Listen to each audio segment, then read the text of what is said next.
নমস্কাৰ, মই খাইৰুল।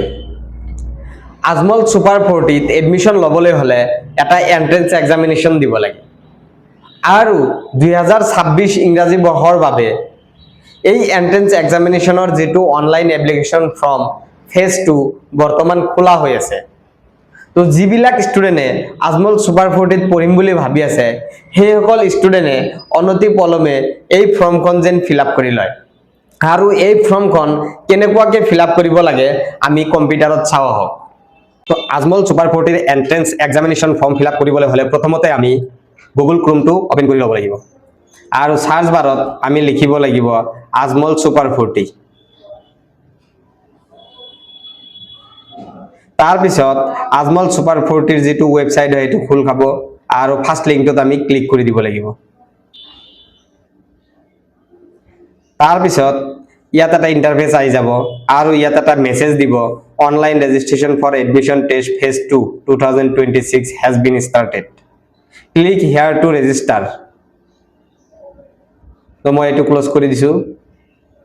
তাৰ পিছত admission cum scholarship test 2026 online registration going on for 2 paste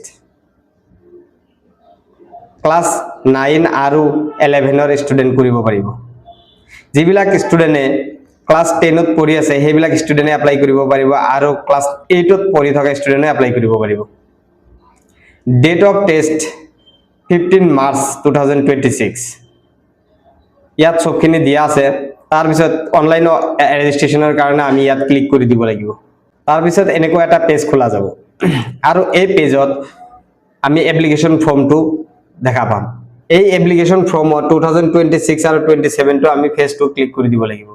তাৰ পিছত ষ্টুডেন্ট যদি ক্লাস 8 ত পঢ়ি আছে তেতিয়াহলে 9 টো সিলেক্ট কৰিব আৰু ক্লাস 7 ৰ মাৰ্ক ইয়াত দি দিব পাৰ্সেন্টেজ হিচাপত আৰু ইয়াত পাছিং ইয়াৰটো দি দিব আৰু ইয়াত স্কুলৰ নামটো দি দিব। এক্সপেক্টেড মাৰ্ক মানে এইটোত কিমান মাৰ্ক পোৱাৰ আশা আছে সেই মাৰ্কটো ইয়াত দি দিব। তাৰ পিছত কিমান জনত পাস কৰিব হেতু দি দিব।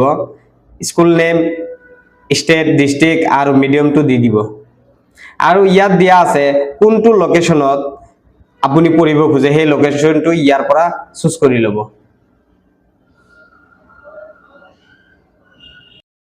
আৰু ইয়াত স্টুডেন্ট নেমটো দিব লাগিব, ইয়াত ডেট অফ বাৰ্থ দিব লাগিব আৰু ইয়াত জেন্ডাৰটো সিলেক্ট কৰি দিব লাগিব।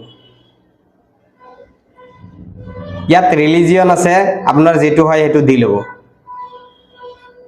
ইয়াত ডিজিবিলিটিজ PWD তাতে ইয়াত যদি হয় ইয়েস কৰি দিব আৰু নো যদি হয় নো কৰি দিব। ইয়াত পাৰ্সোনাল ডিটেইলছত আপোনাৰ যেটো ফাদাৰ্স নেম হয় সেই ফাদাৰ্স নেম খিনি ইয়াত দি দিব আৰু ফাদাৰ্সৰ অকুপেশন খিনি আৰু নাম্বাৰ মোবাইল নাম্বাৰটো দি দিব। মাদাৰ্সৰ সেম হেনেকুৱাকে দি দিব। পোস্টেল এড্ৰেছত আপোনাৰ যিখিনি এড্ৰেছ হয় সেইখিনি পোস্টেল এড্ৰেছ খিনি ইয়াত ফিল আপ কৰি দিব। ইয়াত সিলেক্ট এক্সাম সেন্টাৰ আৰু ইয়াত এক্সাম সেন্টাৰ সিলেক্ট কৰিব দিছে। আমি যেহেতু অসমৰ হয় হেতু আসাম স্টেট সিলেক্ট কৰিছো আৰু ডিস্ট্ৰিক্টটো কোনটো ডিস্ট্ৰিক্টত আপনি মানে এক্সাম দিব হেতু ডিস্ট্ৰিক্টটো সিলেক্ট কৰি ল'ব আৰু এই ডিস্ট্ৰিক্টৰ কোনটো সেন্টাৰ হ'ব এক্সাম সেন্টাৰ ইয়াৰ পৰা সিলেক্ট কৰি ল'ব। তাৰ পিছত পাসপোৰ্ট সাইজৰ এটা ফটো 500 কেবিৰ ভিতৰত হোৱা কৰি আপলোড কৰি দিব আৰু সিগনেচাৰ এটা আছে ইয়াৰ পৰা সিগনেচাৰটো আপলোড কৰি দিব।